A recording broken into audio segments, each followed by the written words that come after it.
Hey everyone, Notorious here. Welcome back to my channel. Today we're going to be talking all about climbing ropes. More specifically, we're going to be addressing 6 different ropes that I personally love climbing on in the trees.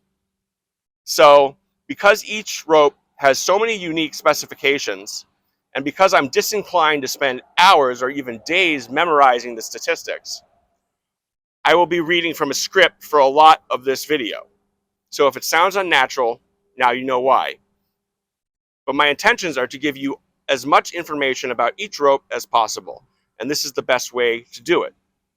So, let's start with rope number 1. All the way over to the right side here, we have this pink rope with this great pattern. This is the Phantom. It is spelled with a PH. That's pretty hip, right? By Yale Cordage. This is a 48-strand Kern mantle rope that is super static and great for use with mechanical devices. It has a diameter of 11 millimeters. It has a tensile strength of 30 kilonewtons with only 1.5% elongation at 10% of its average breaking strength. In other words, what that means is every time that 10% of its average breaking strength, we don't know its average breaking strength, but we know that its MBS is 30 kilonewtons. So at 10% of 30, which is 3, at 3 kilonewtons, it will elongate 1.5%. So that's super static. That's not a lot of stretch at all. Its weight per 100 feet is 6 pounds. This rope maintains its roundness extremely well, making it great for use with mechanical devices. I have the limited edition pink version, but it can also be bought in green. So I don't think they sell the pink anymore, but they sell it in this really cool lime green color. Let's move on to the next rope. Here we have the Teufelberger X Static. This is an 11.7 millimeter diameter rope with 32-strand Kern mantle construction. It was specifically designed to be extremely static with only 1.4% elongation with 50 to 150 kilograms. It weighs 5.9 pounds per every 100 feet. It has tensile strength of 32 kilonewtons. The diameter of this rope is perfect, representing a balance between too thin and too heavy. Its high strand count gives it good hand. If you don't know what good hand is, good hand means that it has excellent knotability. And if you don't know what knotability is, it means the rope makes it easy to tie knots with. So some ropes are not so easy to tie knots with, and this rope in particular is excellent to tie knots with, because of its 32-strand cover. Oh, and also because it's not woven too tightly either. So this is a great rope. I love climbing on this. I like like I said, I like the thickness of it. It's easier to hold on to. Thinner ropes tend to be harder to hold on to and can sometimes even be painful to hold on to if you're not wearing gloves. So let's move on to the next rope. Here we have the Blaze by Yale Cordage. This is an 11 millimeter diameter rope that is 24-strand, double braid polyester rope with a high visibility pattern. Now, it should be mentioned that I've omitted the material type for the majority of these ropes because, for the most part, they're all just made out of polyester. Polyester is the de facto material for climbing ropes because it is extremely static and durable. However, you will find that at least one of the ropes in this lineup has a core that is not made out of polyester, but instead made out of nylon. So when I was researching all this and all these ropes, it wasn't readily apparent as to the core material all the time. But I had to make the assumption that when it says polyester, it means throughout polyester. So both core and sheath or cover, whatever you want to call it. So this is the Blaze by Yale Cordage, and It has a tensile strength of 5,600 ABS, or average braking strength, with elongation of 1.4% at 10% ABS. The weight per 100 feet is 6 pounds.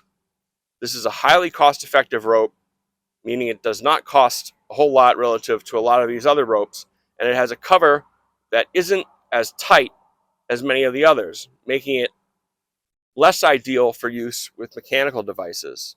However, it does mean that it has excellent hand. Again, hand is not ability, so I can easily tie knots with this rope. Next rope. This is the Teufelberger Adrenaline. This is an 11.8 millimeter diameter rope with 32 strand kern mantle construction. It is extremely versatile and works equally as well for SRS as it does for MRS. It has a tensile strength of 35 kilonewtons, so it's probably the strongest rope on this lineup. And elongation is 2.3% at 50 to 150 kilograms. This is easily my favorite rope because it works extremely well with mechanical devices, due in part to its tightly woven cover and its ability to maintain roundness. It also boasts the best hand out of all of these ropes, meaning that I can tie knots in this rope better than any rope in this lineup. And additionally, its thickness represents a balance point between too thin and too heavy. Finally, it has my second favorite rope pattern of all time. This pattern is pretty tight. I love it. I think it's great. It's high visibility and it's aesthetically pleasing. I never grow tired of looking at this rope. Up next, we have the Samson Mercury. The Mercury comes in two colors. It comes in this orange pattern as well as in a blue pattern of a similar type. This 11 millimeter rope was made specifically with SRS or SRT in mind. This balanced non-rotational rope is constructed with dyed, braided polyester over a heat-stabilized nylon core. It has an ABS of 8,600 pounds with elongation of 3.7% at 10% ABS, and it weighs 6 pounds per 100 feet.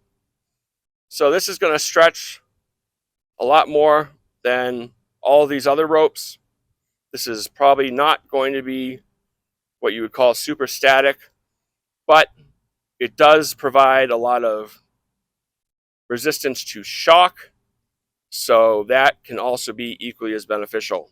The cover of this rope is extremely tight, which makes it a great choice for use with mechanical devices.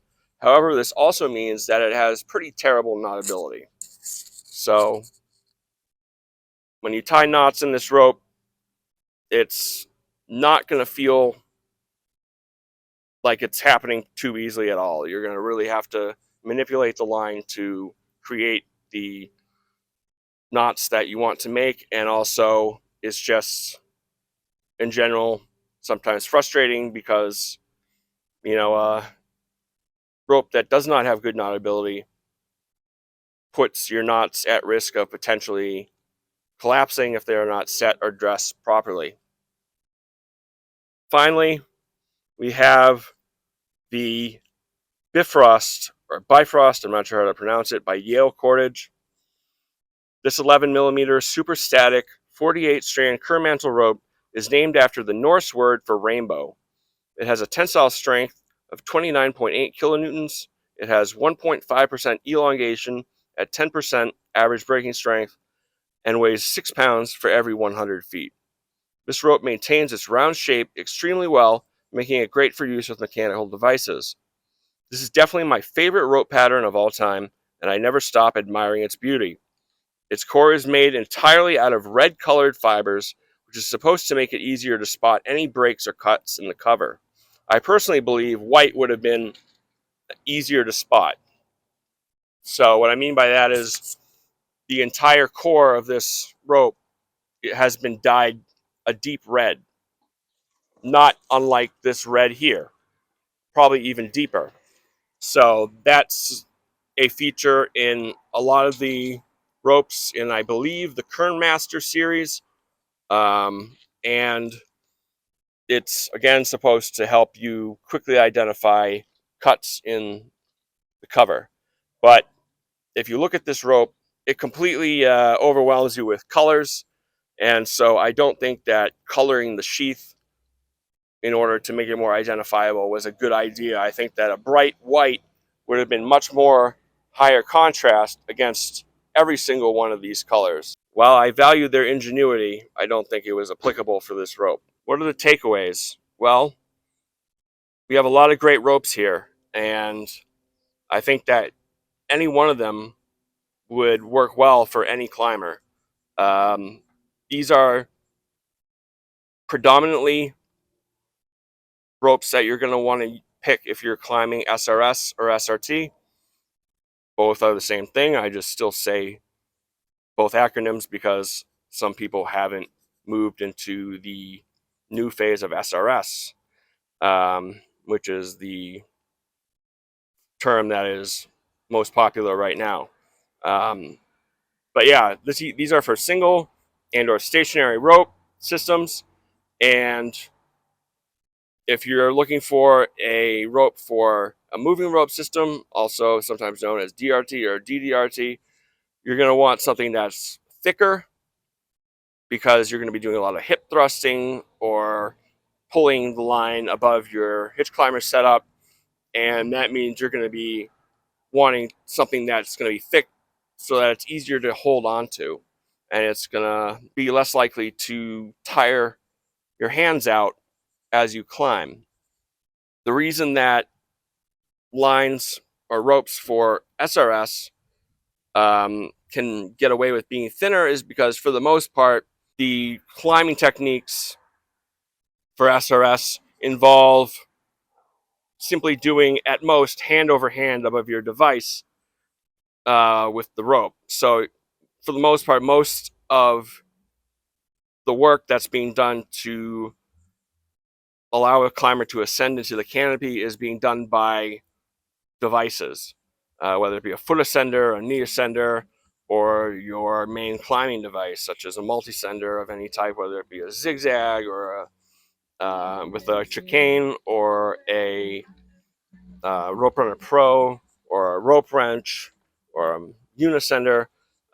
Any of those things, all those put in or perform much of the work that's needed to ascend, whereas when you're on a moving rope system, the climber has to depend on their, it's a lot more physical, basically. They have to pull themselves up each time they want to ascend, for the most part. They don't use devices like a foot ascender or a knee ascender or anything like that. It's just brute force and mechanical advantage, because in a moving rope system, there is some mechanical advantage. So, where am I going with this? I don't really know, but I hope this was helpful. I got a request from a subscriber to make this video, so I decided to make it. Stay tuned, because I'll be showing some behind the scenes time-lapse footage of me setting all of this up, and you'll see that when I went to go set it up originally, the lighting was not sufficient, so I had to take everything down and actually go and, reset it up. So this has been a little bit frustrating. It's been a lot of work just to go over 6 different ropes. I hope that with this new segment showing how I set up these chutes, that you might have a newfound appreciation for all the work that I put into this. Anyways, thanks so much for watching, and check out my channel for more hitch how-tos, knot tutorials, and climbing videos. Bye.